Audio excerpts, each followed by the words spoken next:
Good afternoon. Now, we have three brains that allow us to go from thinking to doing to being. Each brain is its own individual biocomputer with its own anatomy and own circuitry, its own physiology and chemistry.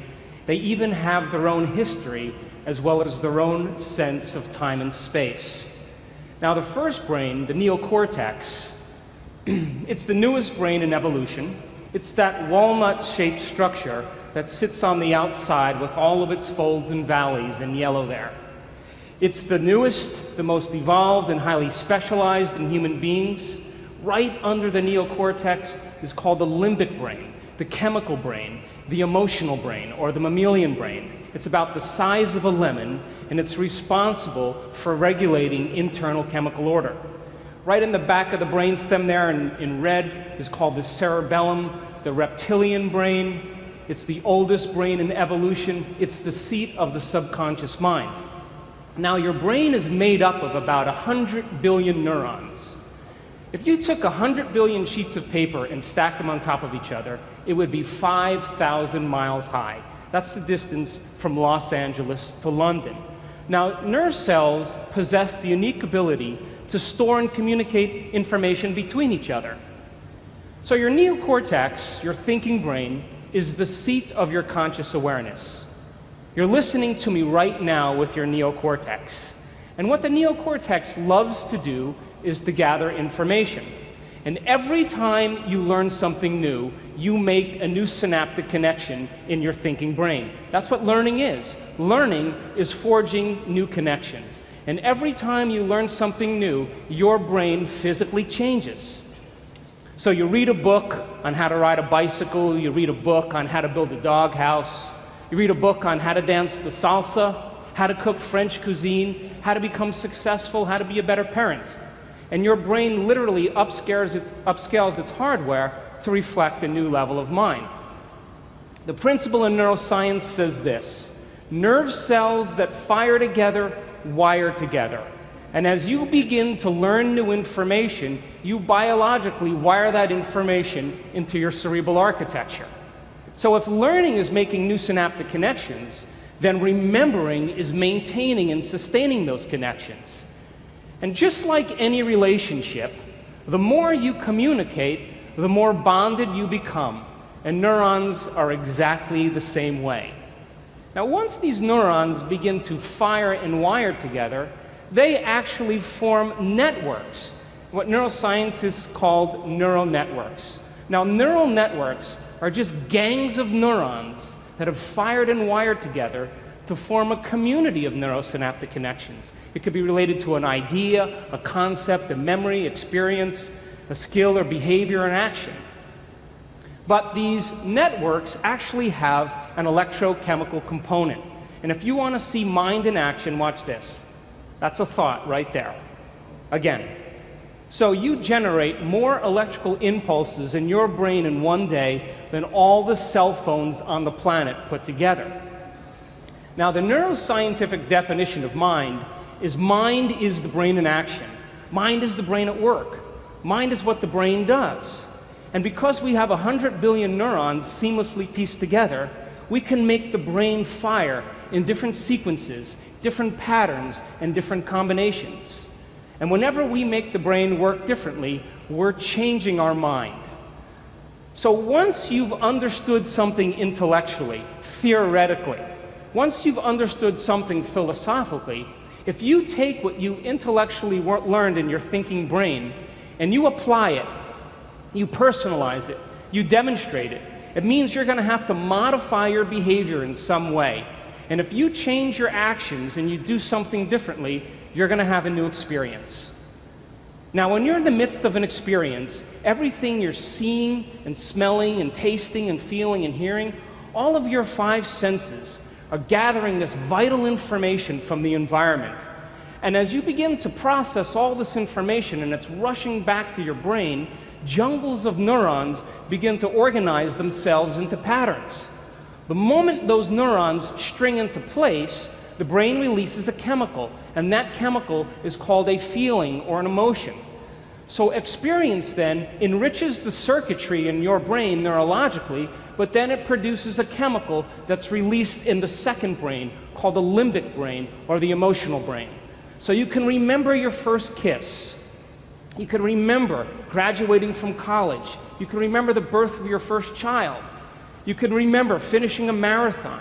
You can remember catching a fish off the coast of Mexico and then taking it home and cooking it and drinking some really good wine that tastes good and feeling the ocean breeze on your face and seeing the sunset.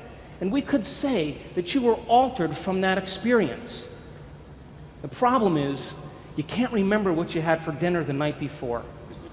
That's because routine lulls the brain to sleep.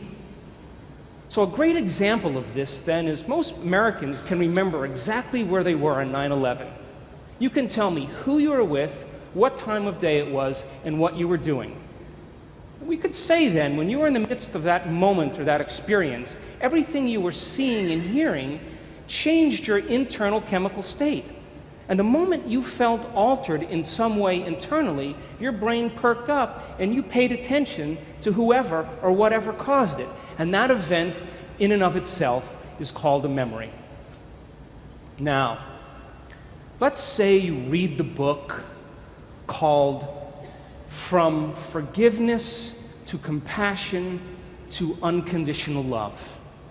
And this book had inspired you so much so that you decided to read it twice. And as you began to review this information in your mind and contemplate on it and self-reflect, you begin to cause those neurons to form into networks to reflect a new level of mind. You find yourself in the shower thinking about it. You're driving to work and you're contemplating these concepts. You begin to talk to your friends about what you learn, and you're beginning to develop long-term relationships in those neurons. And all of a sudden you're moving around your office and you're saying, you know, you need to be more compassionate, you know? Wow. And someone else, you say, you need to forgive. Everybody is impressed with your knowledge. They're knocking on your office door and they're asking you to administer to them, and you're resolving everybody's problems. Things are going really well. And all of a sudden, you're driving home from work, and you get a call on your cell phone, and it's your spouse. And your spouse tells you that they forgot to mention in the morning that it's your mother-in-law's birthday. And you pull over on the side of the road and you think, I hate my mother-in-law. She hurt my feelings 10 years ago. She tells the same stories over and over again.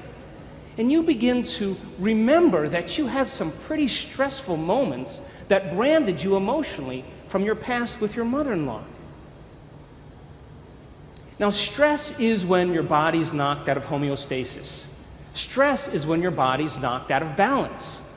Now, when you see a lion, you begin to turn on a primitive nervous system. But it doesn't even have to be a lion. You could see your mother-in-law, and it produces the same exact effect. Now, let's go one step further. It doesn't even have to be the physical appearance of your mother-in-law.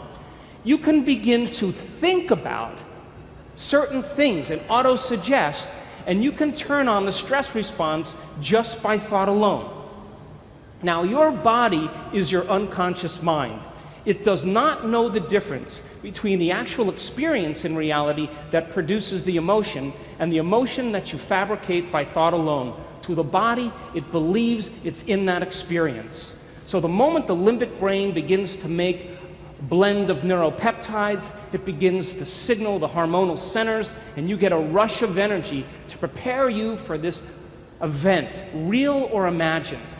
Now, the moment that happens, you become altered in some way.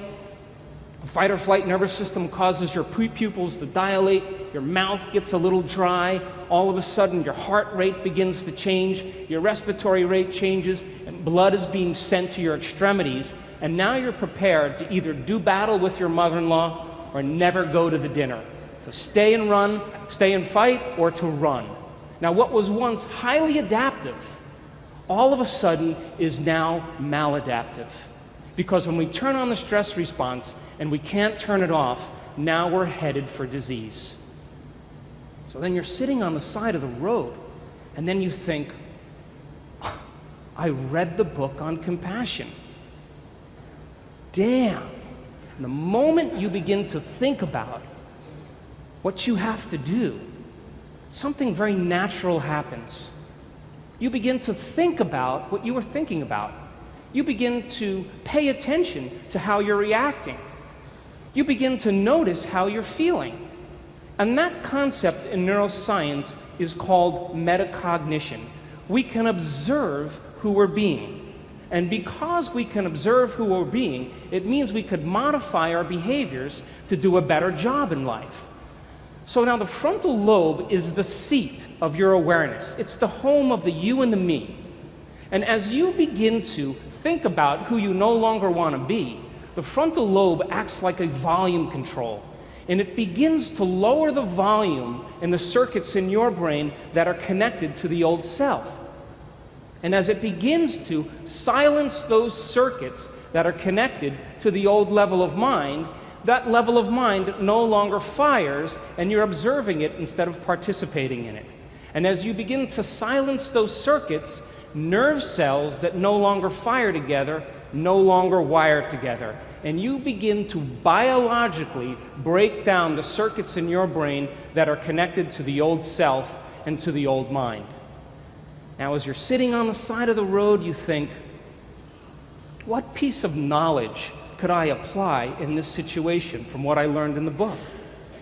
And as you begin to plan your actions, and you begin to think about a new way of being, and you begin to put yourself into the equation, your brain naturally begins to fire in new sequences and new patterns and new combinations. And whenever you make your brain work differently, you're changing your mind, because mind is the brain in action.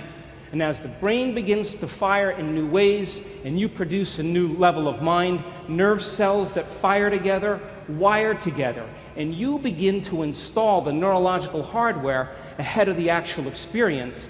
And now you have circuits in place to use when you get into that dinner. So now, as you ask yourself, what is compassion? And you begin to remember all these different things that you learned in the book, the frontal lobe, like a great symphony leader, begins to synchronize these circuits. And when it begins to produce a certain level of coherence, a certain level of mind, your brain naturally creates a hologram or an image. And that image then becomes the internal representation of what you are going to use when you walk into that dinner. We would call that intention. Now, there's a very, very unique shuffle that kind of goes on microscopically between different circuits in your brain. You're trying to fire this new thought called compassion. But remember, you fired and wired all these other circuits based on the last 10 years. So as you're beginning to fire this new thought, all these other thoughts are saying, you hate your mother-in-law, you don't want to go to that dinner, why don't you start tomorrow? This isn't a good time to do this. But if you persist with a certain amount of amplitude, and you put your attention behind that thought, sooner or later, that thought will be the strongest and loudest voice in your head. Now, the moment that becomes the loudest voice in your head, the brain has to seal that circuit more permanently. So when the action potential is firing down the neuron from the presynaptic cleft to the postsynaptic cleft, there's a glue that seals the circuit called neural growth factor, and it travels in the opposite direction. But there's only a certain amount of that neural growth factor to go around. So it starts to steal the glue from the neighboring circuits. And when that happens, there goes your memory of your mother-in-law hurting your feelings 10 years ago. There goes the thought that you hate her. There goes the impatience. There goes the intolerance. And the only signal now that's traveling to that neuron is called compassion. Now, every place where one neuron connects with another neuron is a memory. When this happens, you begin to biologically and neurologically prune away the old memory of the old self. And this is the science of changing your mind. If you want to see what it looks like in real time, let's try that again. You want to see what it looks like in real time, unhooking from the old self, reconnecting to the new self. This can happen in moments. Now, get back on the road, you make your U-turn, You're heading to the dinner. You're reminding yourself who you no longer want to be, silencing those circuits in the brain. You begin to think about who you do want to be based on the knowledge you've learned, and you're priming your brain ahead of the actual experience. You walk into the dinner and you get your behaviors to match your intentions. You get your actions equal to your thoughts. You get your mind and body working together, and you do exactly what the book says.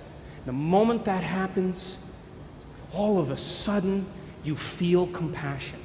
Now, the moment your heart begins to open and you feel compassion, you are teaching your body emotionally to understand what your mind intellectually understood. You see, knowledge is for the mind, but experience is for the body. And when we begin to experience compassion, now we are embodying knowledge. The word is becoming flesh, and the limbic brain makes a new batch of peptides that signals the body, and you begin to literally change your genetic expression because there's new information coming to the gene. And epigenetically, we signal genes from the environment. And you're changing the fabric of you because you're instructing your body chemically to understand what your mind has intellectually and philosophically understood. But it's not enough to do it once. You can't forgive your mother-in-law one time and expect to be on the stained glass windows in church. You got to be able to repeat the experience. You got to be able to do it over and over again. You have to do it so many times that you no longer have to think about it. And when you do it over and over again, you neurochemically condition the body to memorize compassion as well as the conscious mind. And when that happens, when the mind and body are working together, or the body knows as well as the mind, you activate that third brain called the cerebellum, the seat of your subconscious mind. You've practiced it so many times that you know how, but you don't know how you know how. It's automatic. It's second nature. It's easy. It's a habit. It's a skill. It's an automatic behavior. And when you get to this level of memorizing an internal chemical order, a level of innate now, it's so innate in you that it's who you are. When you get to that point where no person, no thing, no experience can remove you from it, because you have sustained this level of coherence, now you're in a state of being. And so the way we transform the world is we transform ourselves. And when we're in that state of being, we give people permission to do the same. Thanks for listening.